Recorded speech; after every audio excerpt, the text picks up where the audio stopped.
Een loddelijk vrouwke, zeer amoureus. Ze was van wezen zo hups en fijn. Met een gezellige, zeer corgieus.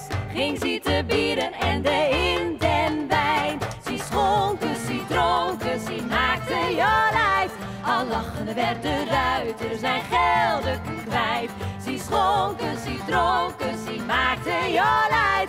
Al lachende werd de ruiter zijn geldeken kwijt.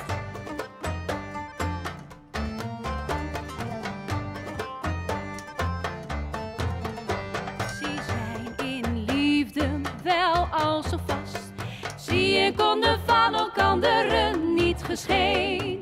Wanneer hij ze aan haar borstens tast, Daar mag dat vrouwke niet verleen. Ze schonken, ze dronken, ze maakten jolijt. Al lachende werd de ruiter zijn geldeken kwijt. Ze schonken, ze dronken, ze maakten jolijt.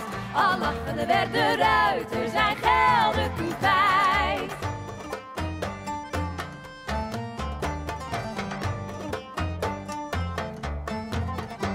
toen zijn ze met hen beiden slapen gegaan. Ze speelden tezamen een zoet akkoord. En er gingen in Venus fonteinen baan, Gelijk zulke geliefde kunst toe behoort.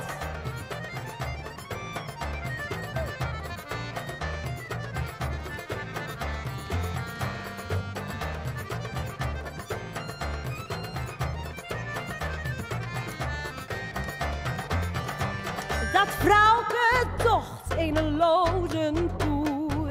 Wanneer zijn geldeken was al verschooid. En ze was dubbelder dan een snoer. Het was verteerd en de al verpooid. Met zingen, met springen, met groot jolijt. Maakten ze menig ruiter zijn geldeken kwijt.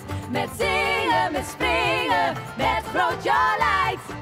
Maakten ze menig ruiter zijn geldeken kwijt. Met zingen, met springen, met groot jolijt.